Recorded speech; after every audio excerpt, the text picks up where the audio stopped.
Salut la compagnie, c'est Jules Melon. Et aujourd'hui dans la Ciné Critique, je vais vous causer d'un film assez important pour moi, puisqu'il s'agit du Cercle des poètes disparus, réalisé par l'Australien Peter Weir. C'est un film américain cependant, et sorti en 1989, avec bien sûr, dans le rôle principal, le grand, l'immense et le regretté Robin Williams.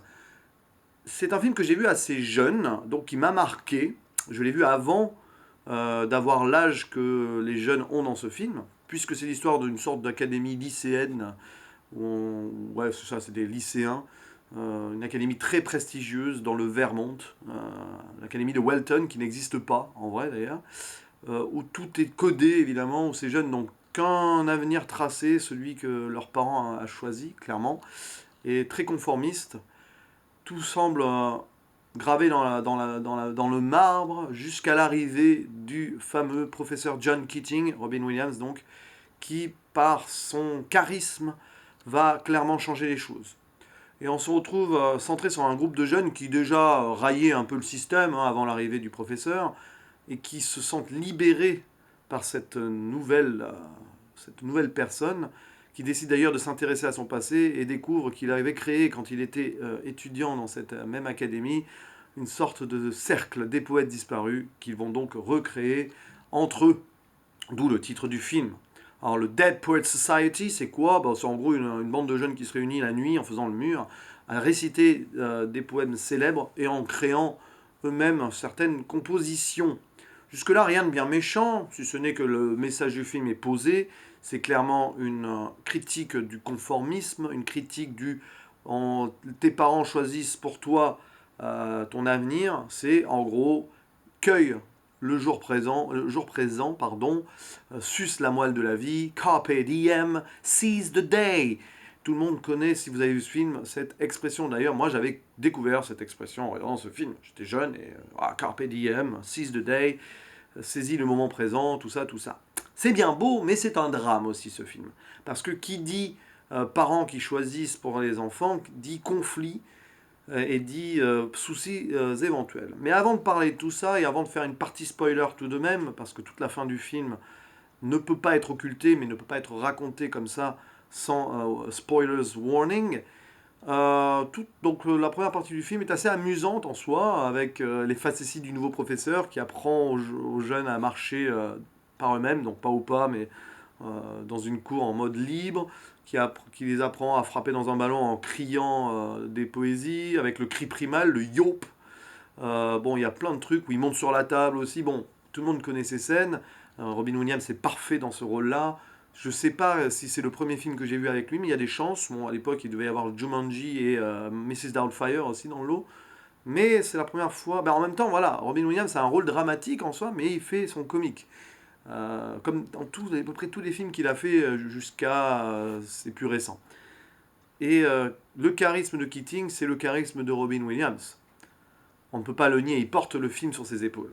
Pourtant, les jeunes acteurs autour, qui faisaient quasiment tous leur début d'ailleurs dans ce film, ne sont pas trop non plus mauvais. Notamment Ethan Hawke, qui a ici son premier rôle et qui aura, parmi tous ces jeunes, c'est celui qui aura la carrière la plus prestigieuse ensuite. Les autres un peu moins du coup. Alors Ethan Hawke, il joue le rôle du nouveau, très timide, Todd Anderson qui débarque et qui a du mal à un petit peu s'intégrer, mais finalement qui va vite se faire accepter et qui va vaincre sa timidité. Belle histoire là-dessus. Un jeune un peu paumé car ses parents s'en fichent complètement de lui d'ailleurs, la critique est là aussi. On choisit ton avenir mais on ne sait même pas ce qu'on t'a offert à l'anniversaire précédent. Rien n'affiche. On retrouve aussi un acteur qui n'a pas fait grande carrière derrière, mais qui a fait quand même quelques films, mais qui a fait plus une carrière au théâtre, le très célèbre, j'allais dire, c'est idiot. Non, Robert Sean Leonard, qui joue le rôle principal parmi les jeunes, le rôle de Neil Perry, le leader un peu, on va dire, charismatique de cette bande-là, qui subit en gros l'obligation de son père d'être médecin, alors que lui, il découvre une nouvelle passion, être acteur de théâtre. Autour de ça, on a d'autres personnages assez bien dépeints d'ailleurs. On a l'amoureux, enfin le gars qui va tomber amoureux, le romantique, Knox Overstreet. On a le rebelle de service un peu foufou, Charlie Dalton. Voilà, après on a d'autres secondaires, dont un qui va faire un petit peu le mouchard à un moment. Pas très intéressant à développer, mais c'est une petite bande à laquelle on s'attache plus ou moins bien et ça passe. Alors le film, jusque-là, bah, il se laisse suivre en mode divertissement, et on arrive au message poignant du film, c'est-à-dire le drame. Le drame final. Et là, j'ouvre les spoilers. Donc à partir de là, arrêtez si vous n'avez pas vu le film, regardez-le avant, quand même. Donc, le drame autour de Neil Perry, qui, comme je viens de vous le dire, veut être acteur et décide de jouer dans une pièce de théâtre contre l'avis de son père et même en plus en lui mentant, en écrivant une lettre à son nom pour autoriser son fils, soi-disant donc, à jouer. C'est compliqué, alors évidemment, derrière, il y a tout un questionnement. Est-ce que quelqu'un serait coupable de cette envie de Neil Perry de désobéir? Ou alors, est-ce que donc Keating est-il là, le responsable avec son carpe diem et tout? Ou est-ce que de toute façon il avait ça en lui? Il a révélé juste son vrai lui? C'est compliqué à dire parce que le message final, on va y revenir, est un peu ambigu là-dessus.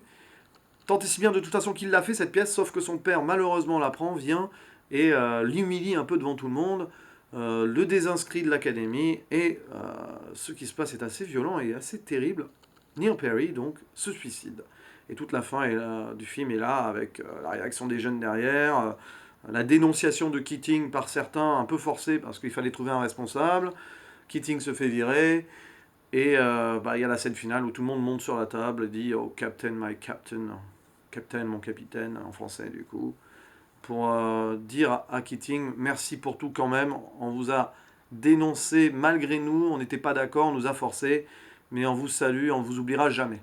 C'est à la fois triste et prenant comme fin, mais se pose la question donc de la mort de Neil Perry. C'est assez ambigu, disais-je, parce que il y a quand même, le film fait quand même, alors c'est une critique du conformisme et tout, le personnage de Keating est mis en avant en tant que grand libérateur et tout, mais on se retrouve avec un final donc un peu compliqué à saisir, puisque il y a quand même pas mal d'indices qui montrent que c'est un peu à cause de Keating que Neil Perry se suicide. Et il serait donc indirectement coupable, d'ailleurs, il se fait virer en tant que pseudo-coupable indirect, et il n'y a pas trop de messages qui pourraient lui donner des circonstances atténuantes, si ce n'est que si Neil Perry a vécu sa vie malgré tout, il voulait pas mourir vieux sans avoir vécu sa vie, il décide de choisir de mourir jeune. Après avoir vécu le plus beau moment de sa vie, il pense qu'il ne vivra pas un meilleur moment derrière. Mais le message est assez violent, je trouve. N'aurait-il pas dû insister avec ça en tête et ça dans le cœur, en se disant, bon, ok, je vais faire des études de médecine et tout, mais il viendra un moment où je pourrai vivre ma vie.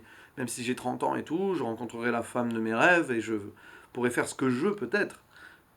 Non, il décide d'en finir. Et je trouve que le message est très triste, peut-être trop. Alors voilà, c'est la première fois que je me pose la question en voyant ce film, que j'ai vu des tas de fois.